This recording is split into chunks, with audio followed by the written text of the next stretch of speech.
حضور نے جب کوئی راز کی بات کرنا ہوتی تو حضرت حذیفہ بن یمان سے کرتے. تو فرماتے ہیں کہ میں چونکہ حضور کے ساتھ نماز نہیں پڑھ سکا تھا، کافی وقت گزر گیا، تو ماں نے مجھے اجازت دی حضور کی خدمت میں حاضر ہونے کی. اس شرط پہ ماں نے چھٹی دے دی کہ حضور سے جا کے میرے لیے بھی اور اپنے لیے بھی مغفرت کی دعا کروانا. چونکہ صحابہ کی شدید آرزو ہوتی تھی کہ حضور کے ہاتھ اٹھ جائے. انہیں پتہ تھا کہ یہ ہاتھ اٹھ جائے تو باب اجابت تک پہنچتے ہیں، پھر خالی نہیں موڑے جاتے. تو کہا کہ حضور سے میرے لیے اور اپنے لیے مغفرت کی دعا کروانا. ماں نے اجازت دے دی تو یہ حضور کی خدمت میں آئے. کہتے ہیں میں نے مغرب کی نماز پڑھی اور سلام پھرا تو میرے دل میں تھا کہ حضور سے ملوں اور کہوں کہ حضور میرے لیے، میری ماں کے لیے مغفرت کی دعا کر دیجئے. لیکن حضور نوافل میں ایسے مشغول ہوئے کہ مجھے موقع نہ مل پایا، حتیٰ کہ عشاء کا وقت ہو گیا. عشاء کی اذان پکاری جانے لگی. حضور نے نماز عشاء پڑھائی، سلام پھرا تو میرے دل میں تھا کہ ماں نے جاتے ہی پوچھنا ہے کہ دعا کروائی تھی تو کیا جواب دوں گا. مغرب کی نماز کی چھٹی ملی، عشاء بھی ہو گئی اور میں عرض نہیں کر سکا. تو میں ابھی سوچ ہی رہا تھا کہ حضور حجرہ انور کی طرف بڑھ گئے.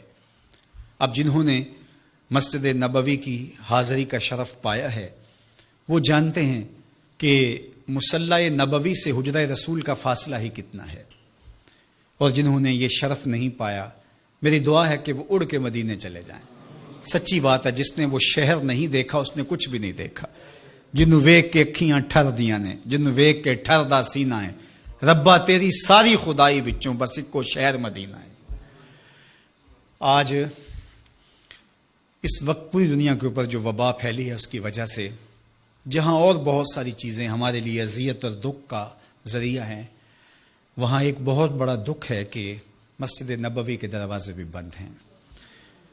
تو یہ دن تھے کہ حرم کی رونقیں دیکھنے والی ہوتی، مواج انور کے سامنے درودوں کی بہار ہوتی، مدینے میں بیٹھ کے حضور کے روضے کے سامنے حضور علیہ الصلاۃ والسلام کے شہر کی پکی ہوئی کھجوروں سے افطاری کرنے کا اپنا ہی لطف ہوتا. آج مدینے کے لوگ بھی ترس رہے ہیں. بچپن سے لڑکپن تک اور لڑکپن سے جوانی تک اور جوانی سے بڑھاپے تک 80 سال عمر ہو گئی، جنہوں نے رمضان المبارک کا روزہ مسجد نبوی سے باہر کبھی کھولا ہی نہیں، آج اپنے گھروں کی چھتوں پہ کھڑے ہو کے میناروں کو دیکھتے اور چیخیں مار رہے ہیں. اللہ اس وبا کے دن مختصر کر دے اور اس امت کے لیے آسانیاں پیدا کر دے. تو حضور علیہ السلام اٹھے مصلی انور سے اور اپنے حجرہ انور کی طرف چل پڑے.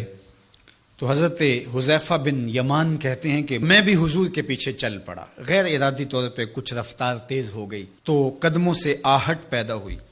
تو حضور نے ارشاد فرمایا کہ من ھذا، کون ہے؟ پھر خود ہی کہا حذیفہ تو نہیں؟ قلت نعم، میں نے کہا جی جی حضور میں حذیفہ ہوں. تو آقا کریم علیہ السلام نے کوئی توقف کیے بغیر فرمایا ما حاجتوں کا غفر اللہ لک والے امے کا، اللہ تجھے بھی بخش دے، تیری ماں کو بھی بخش دے، کس کام آئے ہو؟ اب حذیفہ بن یمان کہتے ہیں جو کام تھا وہ تو جنبش لب سے پہلے ہو گیا. یہاں تو لفظوں کا سہارا نہیں لینا پڑتا، وہ بند لبوں کی بولیاں سمجھتے ہیں. تو کہتے ہیں کہ جو حاجت تھی وہ تو پوری ہو گئی. یہی تو کہنا تھا کہ حضور میرے لیے اور میری ماں کے لیے مغفرت کی دعا کیجیے. پھر حضور نے ارشاد فرمایا قالا ان ھذا ملک لم ينزل الارض قط قبل هذه الليلہ، اے حذیفہ یہ فرشتہ ہے جو اس رات سے پہلے زمین پر کبھی نہیں آیا، یہ پہلی مرتبہ آیا ہے. استاذن ربہ ان یسلم علیہ، اس نے رب سے اجازت مانگی تھی، مالک تیرے محبوب کو سلام نہ کر رہا ہوں، مجھے سلام کرنے آیا ہے. لیکن ساتھ ساتھ مالک نے کہا کہ جا رہے ہو میرے محبوب کے پاس سلامی پیش کرنے کے لیے تو ایک تحفہ بھی لیتے جاؤ، تو وہ بھی مجھے دینے آیا ہے.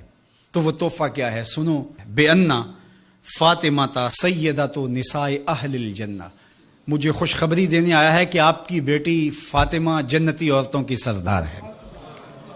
اور وَأَنَّ الْحَسَنَ وَالْحُسَيْنَ سَيِّدَا شَبَابِ أَهْلِ الْجَنَّةِ، اور حسن اور حسین فاطمہ کے بیٹے جنتی جوانوں کے سردار ہیں. یہ آج خوشخبری لے کر کے میرے پاس مجھے سلام کرنے آیا ہے. تو یہ ملکہ جنت ہیں، خاتون جنت ہیں، سیدہ نساء اہل جنت ہیں. کہتے ہیں کہ جب حضور علیہ الصلاۃ والسلام کو سیدہ فاطمہ الزہرا رضی اللہ تعالی عنہا کوئی بات کرتی تھی تو حضور ان کی بات کو نہیں ٹالتے تھے،